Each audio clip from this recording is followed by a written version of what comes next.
Good. Thank you so much, Günther. And Olaf, a hearty welcome from Bloomington. We last saw one another in Berlin. I hope to see you there again Yes. on the other side of the coronavirus.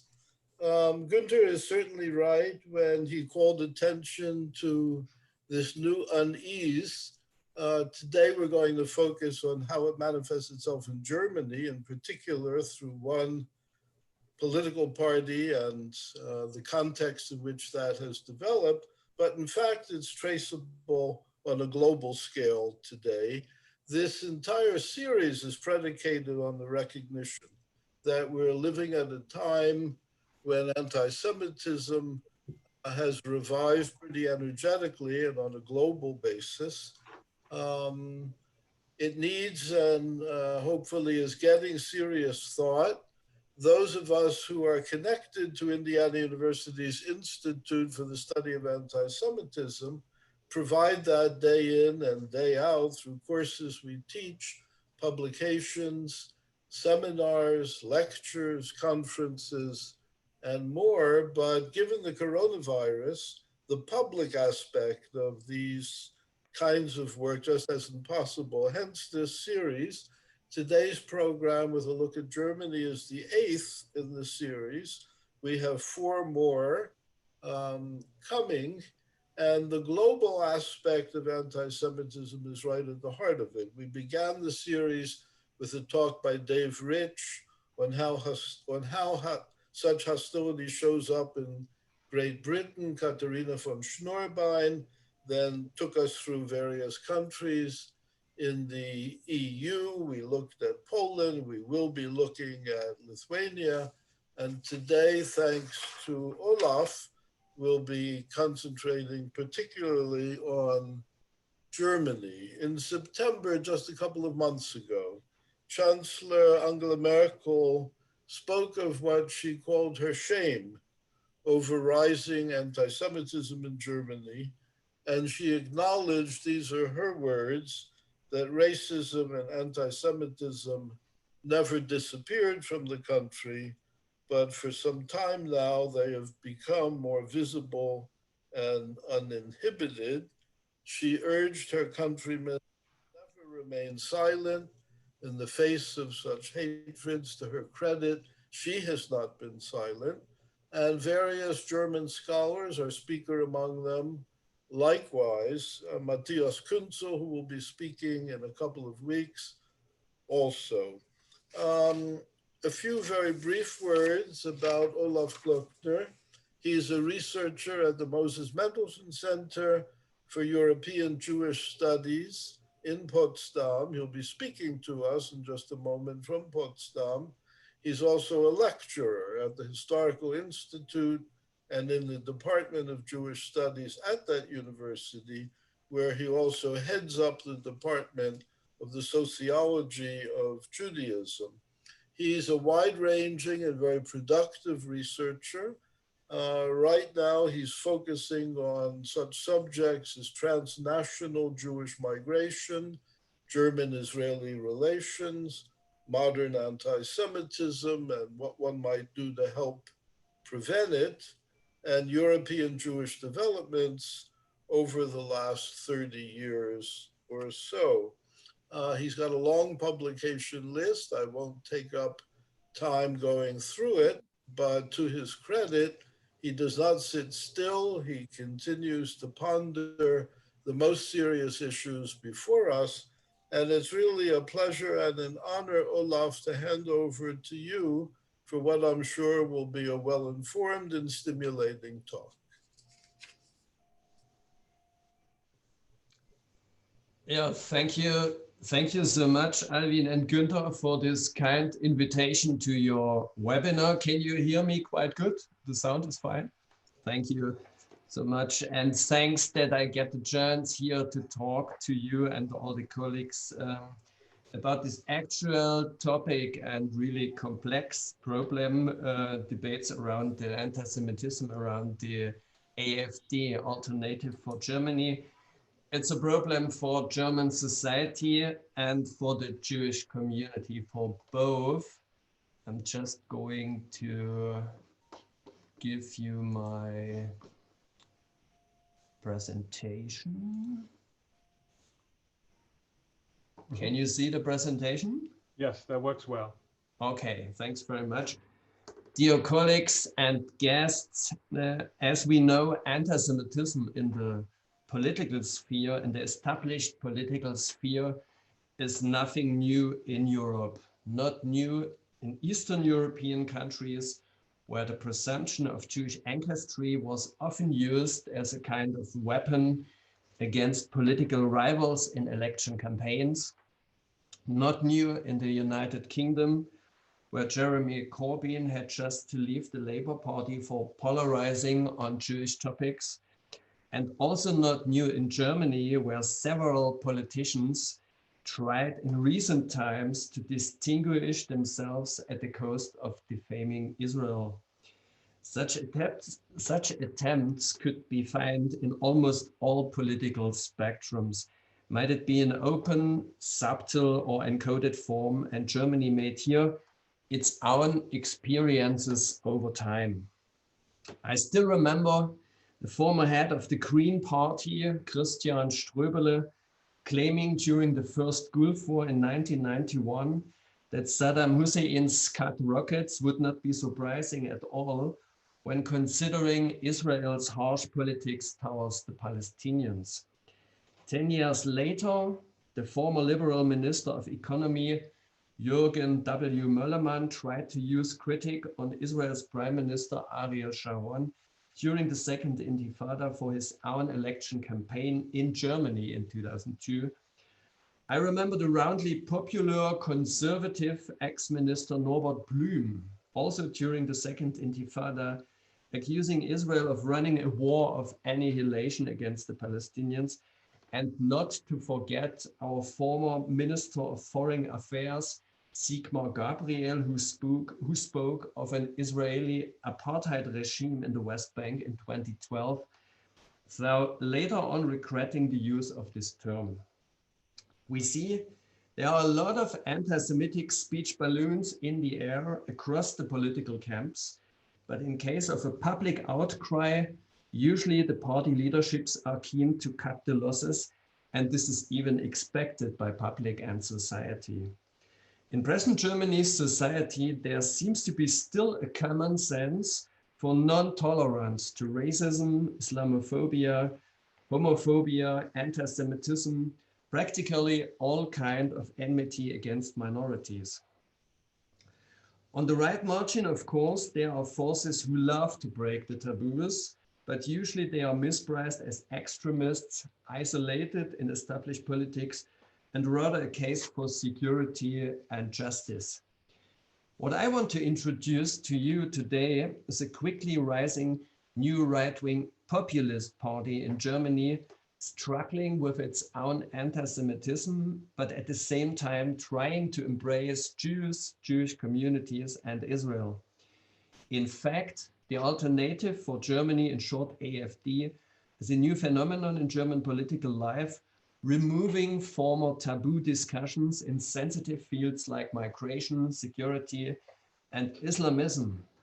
However, the party is not, to say it in an ironical way, the best friend of ethno-cultural minorities in this country. And as one of the key questions appears, does the alternative for Germany, after all, elected by 12% of the Germans in the recent elections for Bundestag, does this party has a specific problem with anti-Semitism? The debate around is intense and emotional, even more since the fall of 2018, when a group of political activists with Jewish background founded the platform Jews in the AfD. Can a party be anti-Semitic wherein Jews have their own platform, their own working team? We will come back to this question at a later point of time. My colleague at the Moses Mendelssohn Center in Potsdam, Professor Gideon Botsch, has recently expressed his concern that current research on anti-Semitism in Germany, while doing groundbreaking studies on Jew hatred and various other milieus and segments of modern society, imprudently underrates a qualitatively new anti-Semitism on the far right. Gideon Butch also assumes that considerable parts of the AfD are dominated by right-wing extremists. But maybe we should firstly take into consideration that right-wing extremists, may they be organized in protest movements, in loose networks, or in political parties, almost every time and everywhere need Jew hatred and anti-Semitism for their worldview, for their ideology, and for their identity. An authentic right-wing extremist just needs to believe that Jews are the real enemies of mankind, greedy for wealth and power, manipulating the media and spoiling the righteous people in Christian-dominated countries and elsewhere. This is the clear finding of research over many decades. Right-wing extremists need the enemy image of the Jew. They need the responsible scapegoat for all the old and new problems modern societies are suffering on. Right-wing extremists are usually tangible, very provocative, but you can see them going straight forward, believing their own insanity, and the fight and the constellation is clear. However, sometimes, of course, it is extremely disappointing when judicial fights fail even here at this point. One example, in January 2017, there was a lot of outrage and public trouble when the German Supreme Court refused an application of the Federal Council of Germany, the Bundesrat, to prohibit the right-wing extremist National Democratic Party of Germany, in short, the NPD.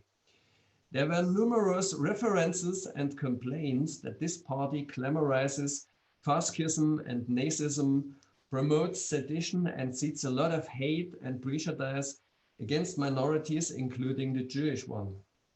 However, the ban on the NPD failed to appear for a second time after 2003, when disbandment proceedings also failed and the NPD leaders rejoiced from anew. Oops. Just a second.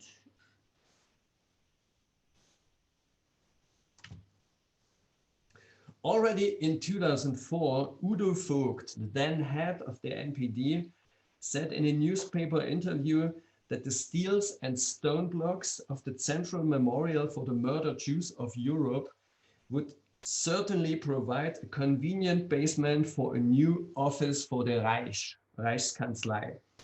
Just shortly to give you the background, this huge memorial near the German Reichstag in Berlin City, where the German parliament officially gathers again since the 1990s, has been designed by American architect Peter Eisenman. It consists of about 20,000 square meters site covered with nearly 3,000 cement steels and stone blocks densely erected in a kind of waving field.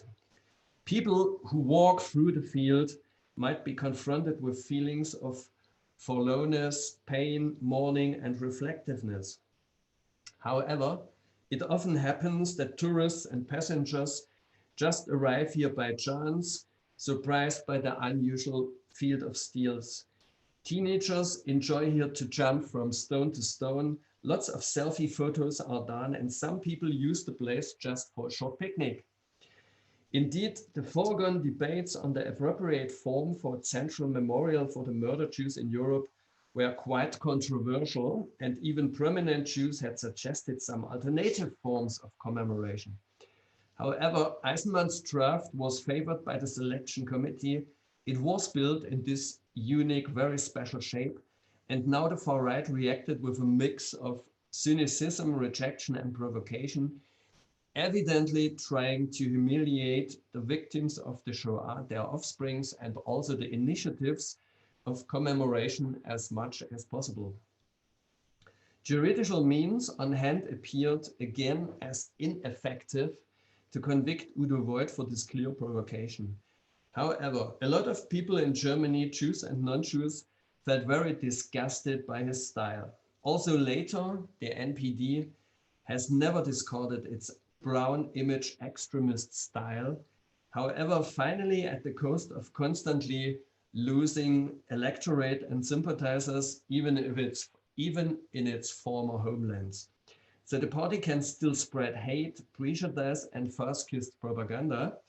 It is still not forbidden. The party is not forbidden, but less and less people take them seriously anymore. NPD members are still sitting in some regional councils and town halls, but on the national level, they are practically without any influence. Not so the alternative for Germany, the AfD, our topic of tonight. We have to deal here with a very young party, just founded in 2013 in Hesse by a smorgasbord of Eurosceptics in politics and economy, frustrated conservatives who had left Angela Merkel's Christian Democratic Party, the CDU, and some homeless, self-declared German patriots.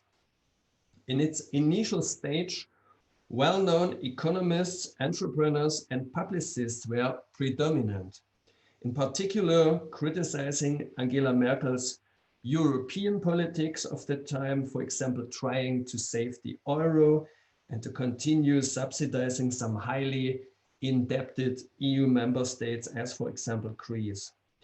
As the central AfD figure of that time appeared a young, dynamic professor of economy from Hamburg, Bernd Lucke. You see him here on the right.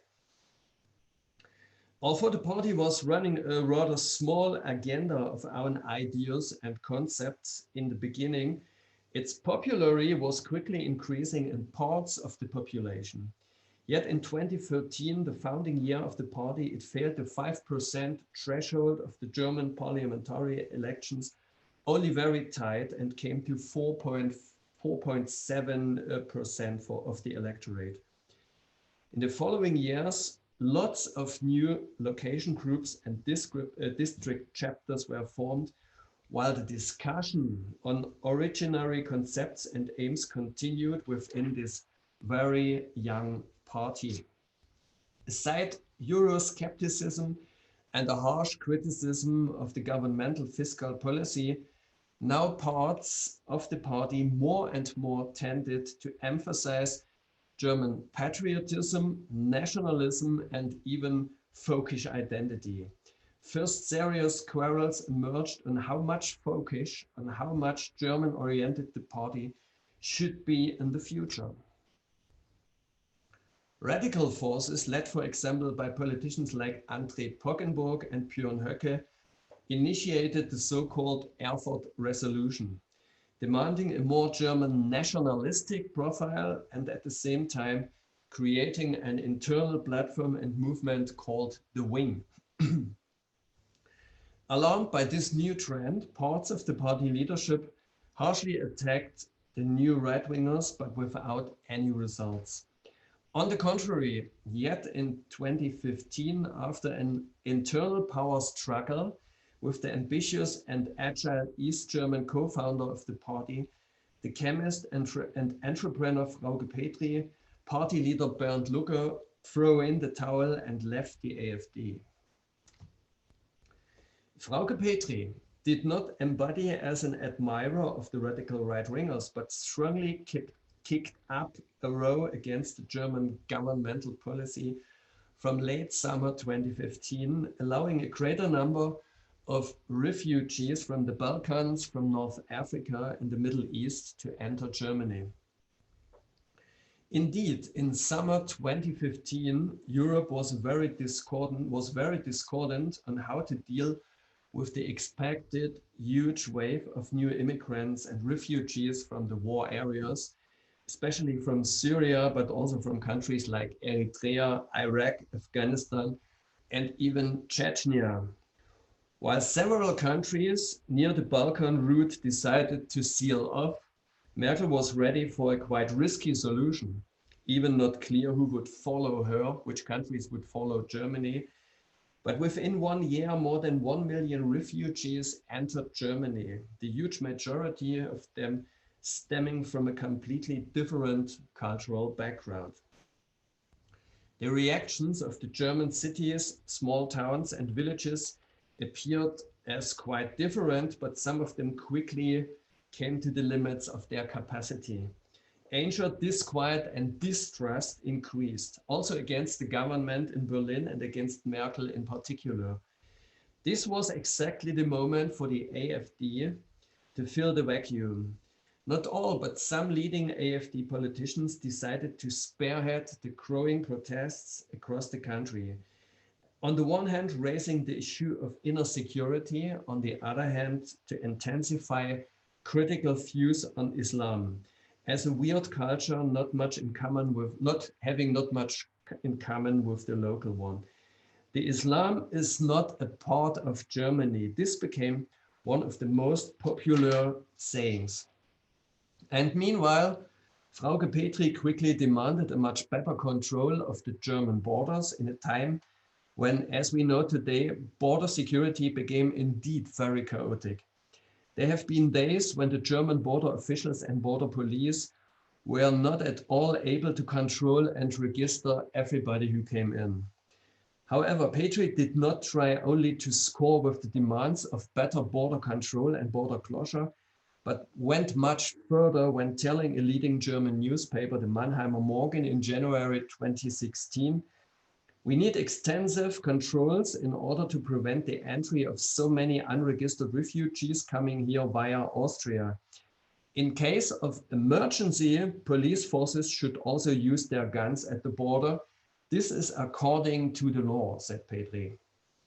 It is a fact that within the next 2 years, Frauke Petry and the AfD were very much benefited from the so-called refugee crisis in Germany and from growing frustration in parts of the country. Which were the reasons for this remarkable mood swing in parts of the German population? Probably it was not the sheer number of refugees, at least a part of them coming from the hells of Aleppo, Homs, and other sites of bombing, terror, and mass crimes in Syria. I suggest it was rather the unexpected cultural otherness of such a considerable number of newcomers, now quite visible in the streets of Munich, Berlin, Frankfurt, Hanover, Dresden, Cottbus, and other cities. At this moment, the AfD gradually turned its agenda and became distinctly more anti-Muslim. One can say they made a boogeyman out of Muslims in general, as you can see here on the basis of the election campaign posters for 2017. New Germans, we make them by ourselves. In the middle, the Islam does not belong to Germany, no burqa. And on the right, the Islam, it does not fit to our German kitchen. However, the AfD didn't make a point here, but went finally far beyond the request to close the borders or to restrict immigration. For the first time, and even on federal level, a serious discussion started on setting a ban of kosher butchering and religious circumcision into the party's political program. For the time being, Frauke Petry could prevent this adoption, maybe having in mind that such a ban for kosher butchering and religious circumcision would target other communities in Germany as well as the Jewish one. It is obvious that Petry and the other leaders of the AfD carefully tried to avoid any image as anti-Semites, that's for sure. And so maybe for tactical reasons, the ban of kosher butchering and of religious circumcision did not penetrate the federal program of the AfD, the federal program. So regional party branches can adopt such aims in their programs without any problems. And it happened, as for example, in the AfD election campaign in the federal district of Saxony in fall 2019 last year. In September 2017, the AfD could celebrate its previously biggest political success. In the parliamentary elections of this year, they won 12.6% of the electorate, which was far more than doubling the result of 4 years earlier. With this 12.6%, the party entered the German Bundestag with 90 seats, and it became, at least for the time being, the third strongest party in the political landscape of Germany. One person, however, had lost the game almost the same time, Frauke Petry. In fall 2017, she was already outdated by political forces much more right-wing oriented than herself. Short before the elections, Petri had lost her party chair, and now she quitted without any struggle, in a certain way sharing the fate of Bernd Lucke 2 years before. Many observers consider this as the second remarkable right-wing shift of this party, and maybe it's not the last one. It's very theoretical, but I think it might have been interesting to see what direction the party would have gone under Petri's continuing leadership, despite the fact that her political acting could appear as extremely conflicting. I had already mentioned that Frauke Petri went so far to express that policemen should be enabled to shoot on refugees at German borderlands, at least as a kind of ultima ratio. Petri was also eager to show herself together with Karl-Heinz Strache, the head of the Austrian right-wing populist party FPÖ, and to woo the FPÖ as a sister party of the AfD. The political scientist Stefan Kriegert has published a volume not long ago on commonalities of the AfD and the FPÖ with regard to anti-Semitism, folkish nationalism, and male-female role models. Maybe it will appear in English anytime as well. So let's say this was the one side of Frauke Petri, flirting with the Austrian far right, firing campaigns against the Muslims in Germany, and becoming a strong opponent of further immigration from the Middle East. But she also became very close she became with distinct figures of the new right in Europe, as for example, Geert Wilders and Marie Le Pen, as you see on the left, up left there. On the other hand, Petri also tried to thematize the new feelings of uncertainty in the local Jewish communities, facing a mass immigration from countries where the anti-Semitism is in fact several times stronger than in Europe, and in some cases like Syria, backed by state regimes. Petri was also busy to emphasize her sympathy for Israel and to have in mind its vulnerability. And maybe this was the reason why she got even the opportunities to have talks on Israeli radio. However, what had probably much more weight in the time when she was the leader of the party, more weight and effect, was also her very clear and consistent position in the conflict around the person of Wolfgang Gedeon, previously the most infamous anti-Semit in the AfD. Wolfgang Gedeon is a retired medical doctor and author of some distinct right-wing books. In March 2016, he became an elected AfD deputy in the parliament of the state of Baden-Württemberg in southwest of Germany. In the same year, some of his books became a hotly discussed topic and were really scandalized because of containing several heavy anti-Semitic stereotypes. First of all, in his book of 2012, Der grüne Kommunismus und die Diktatur der Minderheiten, Green Communism and the Dictatorship of Minorities. In this book, the author suggests, among others, that Jews themselves brought about sufficient justification for the hostilities they had to face in history. In the same book, Wolfgang Gedeon describes Judaism as the inner enemy of European Christianity, while seeing as Islam as the external enemy. Here's a short passage just to get a feeling for Gedeon's style. When in the 20th century, the political powerhouse shifted from Europe to the United States, Judaism in its secular Zionist version even became a decisive active factor of Western policy.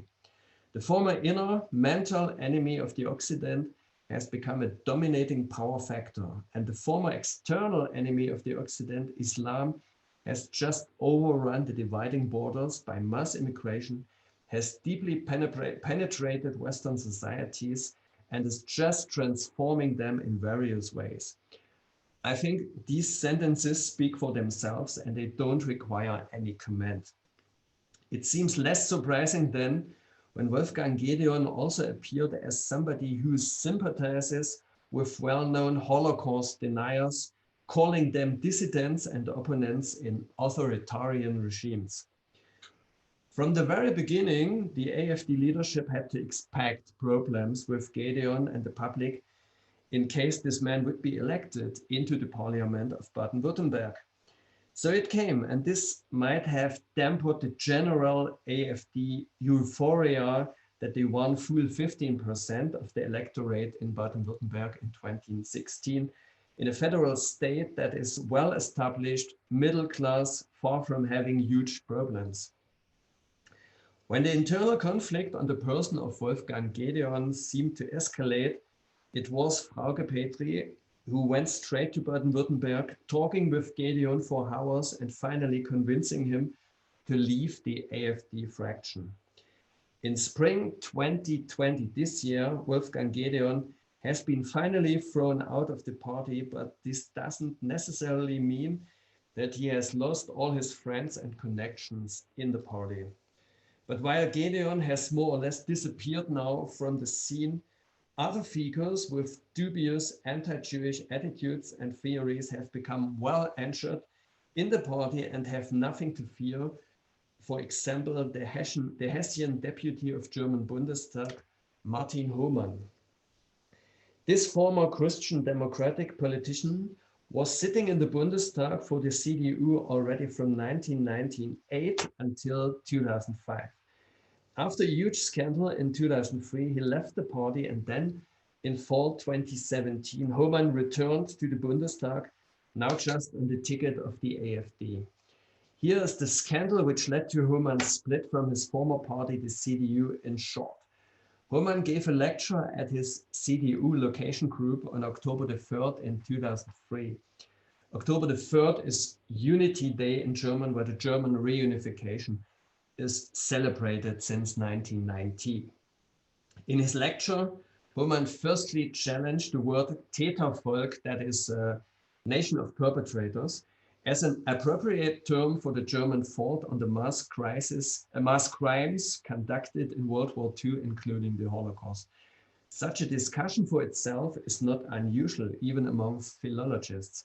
However, the speciality of his lecture was that Hohmann tried to draw a certain parallel between the Nazi German crimes in World War II and, according to him, disproportionate Jewish involvement in the Bolshevist revolution in Russia in 1917, a revolution which Hohmann considers as the starting point for nameless suffering of mankind in the 20th century around the globe. So far for the historical part. At the end of his speech, Hohmann offered a mix of Holocaust relativization, whitewashing of Germany, and theological absurdity. He concluded that neither the Germans nor the Jews could generally be considered as Tätervolk. Tätervolk would just be those people who turned away from God. When the speech became public, short after Unity Day 2003, Martin Hohmann got a lot of criticism from the media, from politicians, and also from his own party. After refusing to retract his speech, Hohmann was excluded from the parliamentary group of the CDU. But as we see, Hohmann is back now, happy on the ticket of the AfD. And obviously, this man wants to bring the battle back. At one of his personal image posters for the AfD fraction in the Bundestag, you see it here in the middle, you can read, "Nations of perpetrators, they do not exist."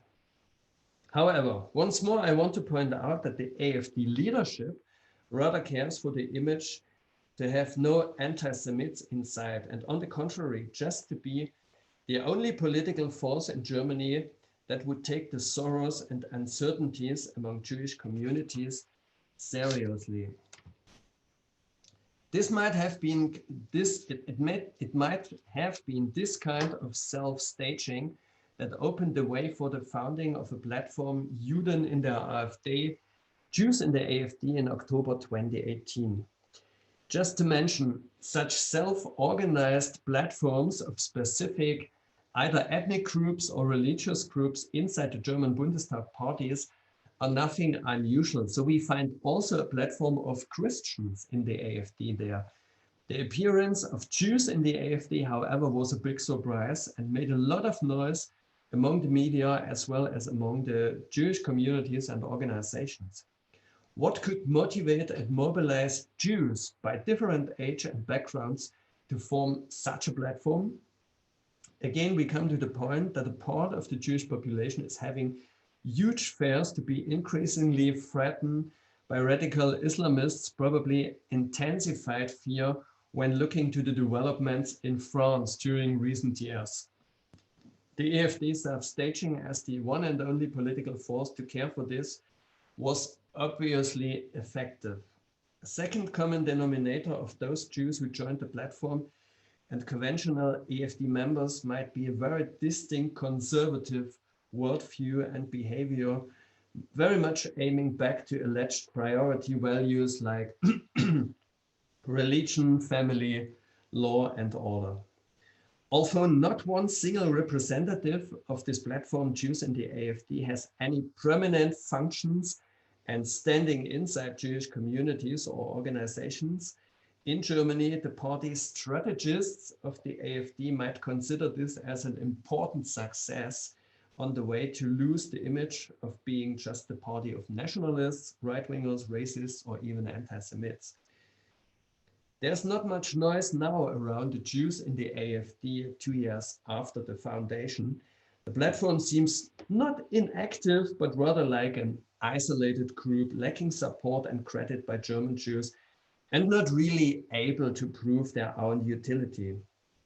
Despite this, it seems to be an extremely difficult balancing act for the Jews in the AfD between their own party, which is becoming more and more radical, at least in its perception of German history on the one side, and the Jewish communities and organizations on the other. In fact, meanwhile, leading representatives of the AfD have no problems to discredit the previous politics of commemoration in Germany and to whitewash even darkest German past. For example, Björn Höcke, one of the leading figures now of the meanwhile dissolved platform The Wing, he declared already in 2017 on a speech in the Saxonian city of Dresden, "We need nothing else than 180% degree change in our politics of commemoration." But Höcke also referred to the memorial for the murdered Jews of Europe near the German Bundestag, designed by Peter Eisenman, as mentioned at the beginning. And while the former head of the right-wing extremist of the NPD, Udo Vogt, dreamed of a new Reich office directly built on this memorial, Björn Höcke just commented in his manner. He said, "We Germans are the only people in the world who have planted a memorial of shame in the heart of their capital." Höcke's speech was not surprising, sharply criticized by the Central Council of Jews in Germany and by a lot of people from the civic society. Again, without consequences at all. While loving to play the bad guy in the party, Höcke seems to feel sure that a certain part of the party basis is backing him and the AfD voters as well. And some surveys seem to confirm this.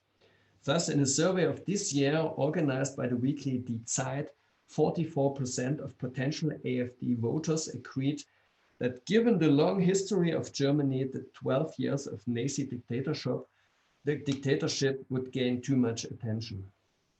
Alexander Gauland, the guy on the right side, until a short while ago, the head of the AfD, provoked a couple of months after Höcke with this statement: "We have the right to be proud on achievements of German soldiers in both world wars." Admittedly, all these statements might still be covered by freedom of opinion in Germany, but the possible interpretations just open a moral abyss. Shall the Germans become proud now on those Wehrmacht soldiers who guarded the mass executions in Babin Yar in September 1941, or on those soldiers who razed the Warsaw Ghetto to the ground in spring 1943, or on those soldiers who escorted the dreadful death marches in April 1945. Höcke Gauland and their like-minded cronies play with the fire, and they probably know what they do.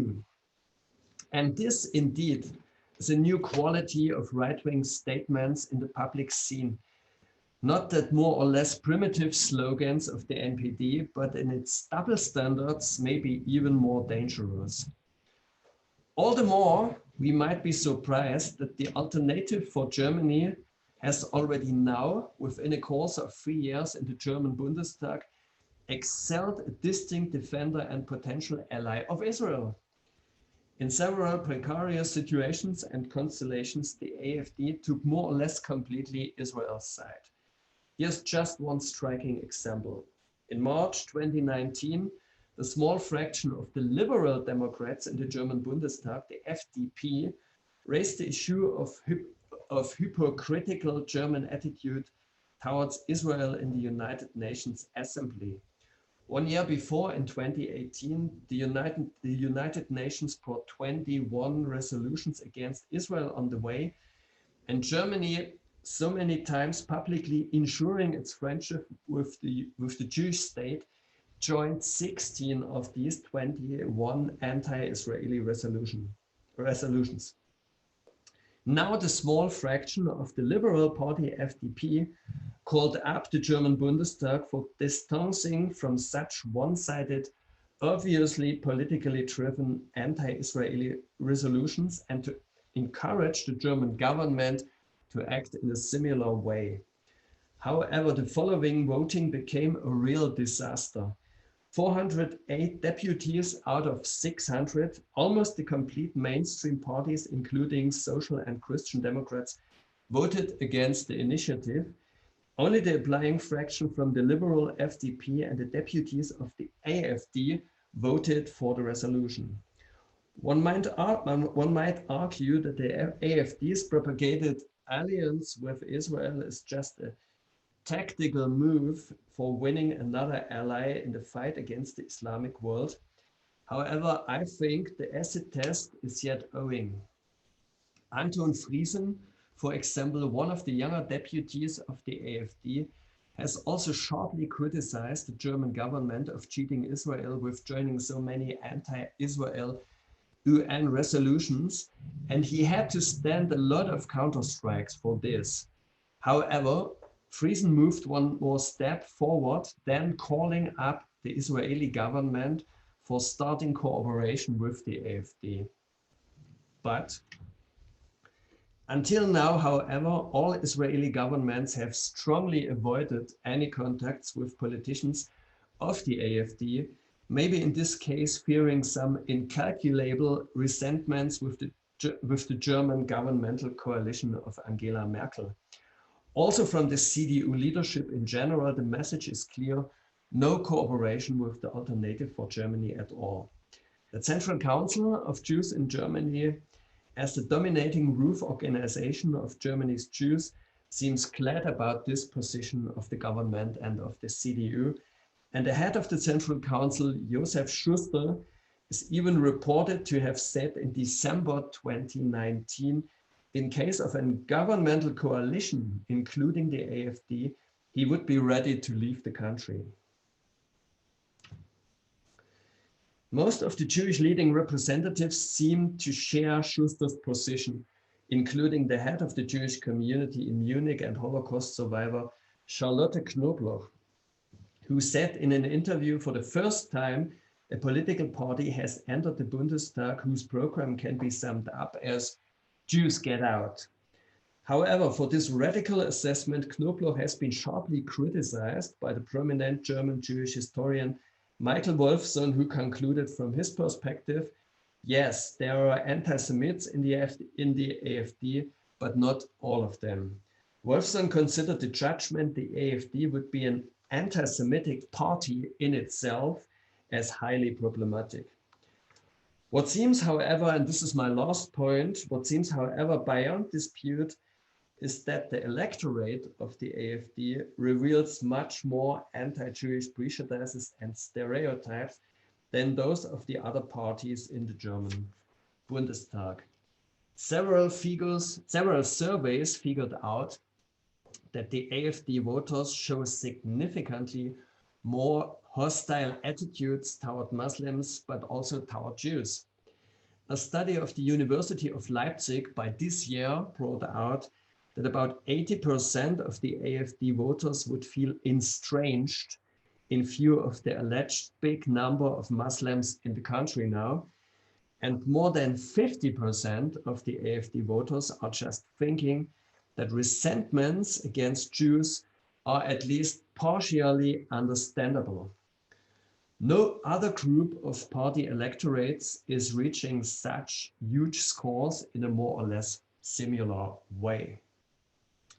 Thus, we can conclude if the AfD is indeed trying to get rid of its anti-Semites and anti-Semitism in its own rows, the job will then become even much harder when trying it with its followers and fanatics. These attempts look a bit like squaring the circle, but I think it cannot harm to wish them good luck for that. Thank you.